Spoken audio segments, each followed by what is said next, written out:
today, I'm here to tell you some fundamental truths about what is happening in the Senate and in our country. Let me start with the May 11 change in leadership and also on the walkout by the minority. In both cases, may objective. Nung May 11, kaya pala nandun yung NBI, kaya pala pinapasok nung mga nasa majority noon at nasa minority ngayon, ayaw nila magkaroon ng palitan ng leadership. Ang sinabi nila na hindi katotohanan ay dahil daw to sa impeachment. Pero yung pala, ito'y tungkol sa maraming bagay, kasama po na magkaroon ng independent, impartial impeachment, but also, ayaw na magkaroon ng hearing sa Blue Ribbon na kung saan lalabas ang buong katotohanan. Marami pang ibang issue na sa mga susunod na araw ay pag-uusapan. We're listening to you, we hear you, na ang pangunahing issue ay trabaho, ay kita, ay ang taas ng presyo, yung araw-araw na kabuhayan ng ating kababayan. Yan po ay pinakamalaking issue. Ang ating survival, spiritual, physical, financial, survival is always a priority. Pareho din sa health po yun. Yun po ang speech ko nun. Na ang ating spiritual health, physical health, mental health, financial health ay napaka-importante at dapat we look at the bigger picture. Pero tignan nyo po, para siguraduhin na mapagsilbihan kayo ng bagong majority, we want to make sure that kahit anong gawin ng outside forces, maging administrasyon o yung 11, nandyan yung 13 or at the very least 12 para yung sinasabing subukan naman natin ito. Masubukan nyo kung anong madideliver namin sa inyo. Ang problema, for the last 3 weeks, walang ginawa. Kung hindi takutin kami, i-twist ang aming arm, operan ng kung ano-ano para lumipat sa kanila. I'll go back to that later on. What's my point? You want an independent Senate. Our Constitution provides for the separation of power. Bakit separate? Because they are interdependent, but they are independent. Ibig sabihin po, one cannot survive without the other. Hindi naman po pwedeng walang judiciary. Hindi pwedeng walang executive department. Pero hindi naman po pwede po na executive department lang at puppets lang po ang nasa judiciary or in this case, the legislature. So nung nag-walk out po sila, ano sabi nila? Na utakan ang majority, na gamit ang rules ng minority. Ang sabi nila, master ang play ni Senator Tito Sotto dahil alam niya yung rules. Ayaw po nila na magkaroon ng online dahil sa bibig na rin nilang nanggaling. Sabi nga nila, ang isda sa bibig ng gagaling, may ikukulong daw. Bakit nila alam yung timing sa kulong? Sinabi ni Senator Jinggoy, hindi lang ngayon nangyari sa kanya yan, since February. Wala na daw kaso, pag siya po ay sumunod sa kanila.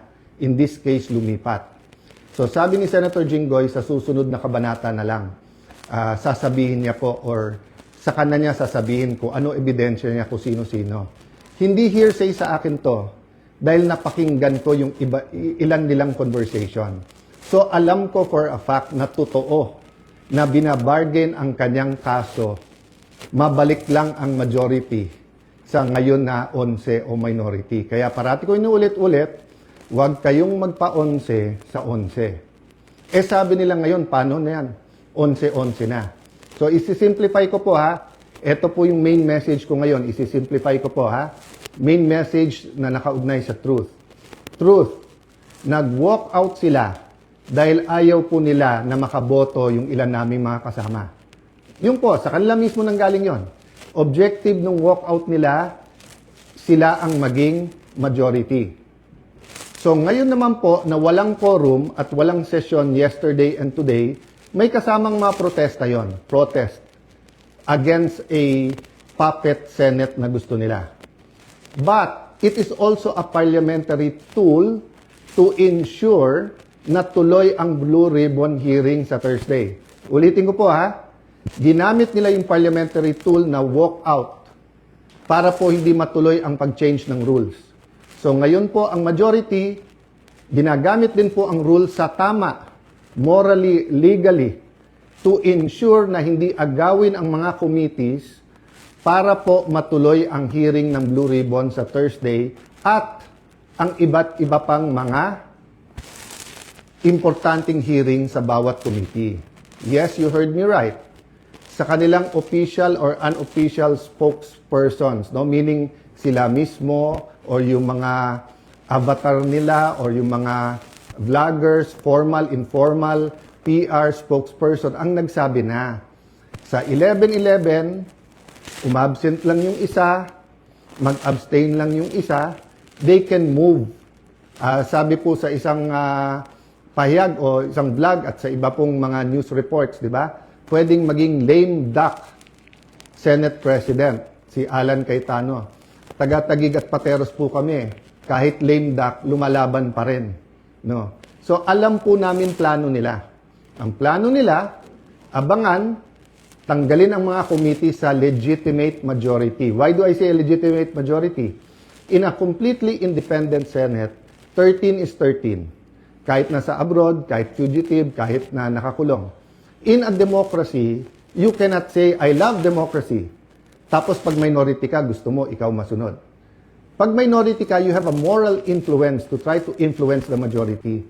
But you cannot supplant your decision for the decision of the majority. We have the majority.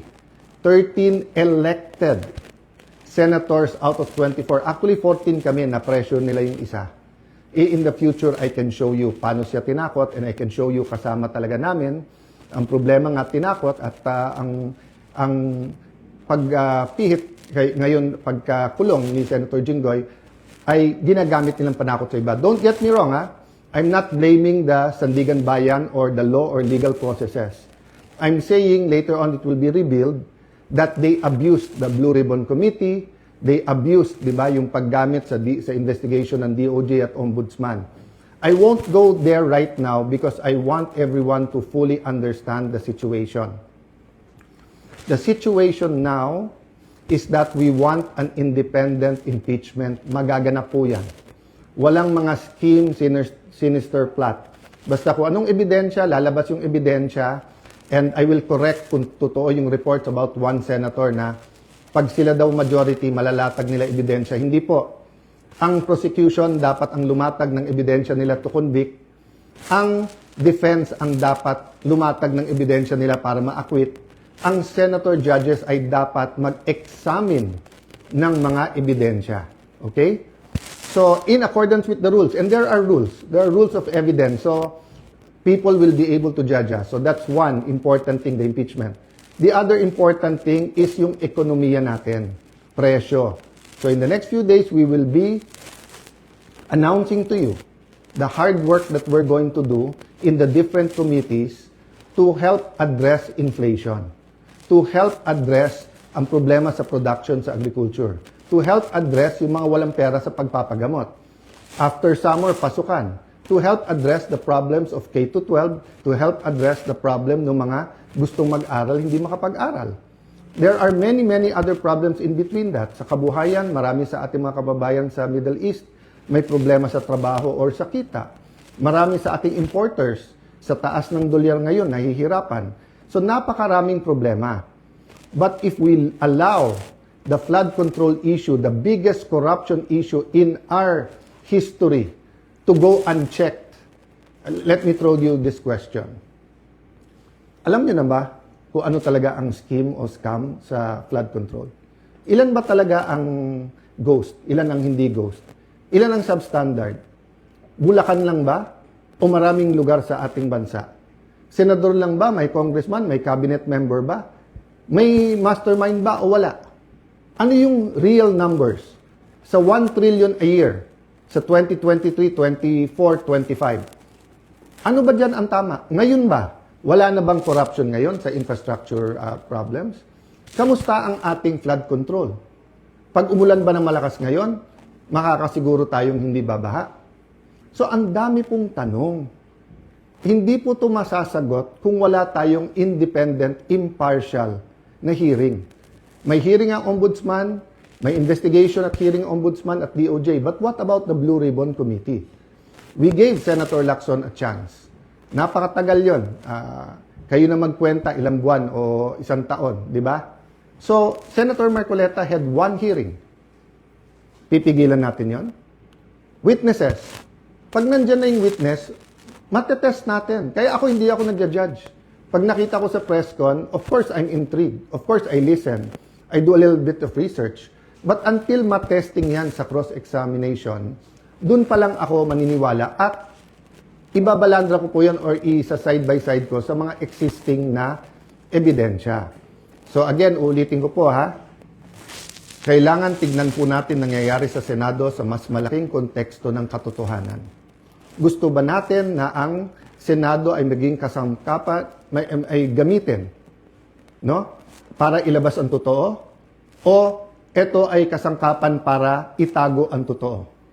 Is the Senate for truth or not? Now, it's quite unique if you say that the number now is 11-11. So, what's important for me is we don't have a puppet or dependent Senate. And what's important to me is that on Thursday, matuloy ang Blue Ribbon and tumuloy-tuloy yung iba't ibang mga committee. So, we will keep you updated. There are many questions, there are many issues. Sa mga kapatid natin sa media, send your questions sa akin, MRO. This afternoon, I might answer some. If not, tomorrow, Thursday, Friday, I will be answering one by one all of those questions. But for today, I want us to all ask, hindi ba when we passed the 1987 Constitution, ang isang basic principle doon, katotohanan. Di ba nung nagkaroon ng EDSA 1 at 2, katotohanan. Pinakamalalaking skandalo sa buong mundo, Watergate. It's about truth, katotohanan. Ngayon, lahat ng propaganda sa Iran, sa Israel, sa US, presyo ng langis.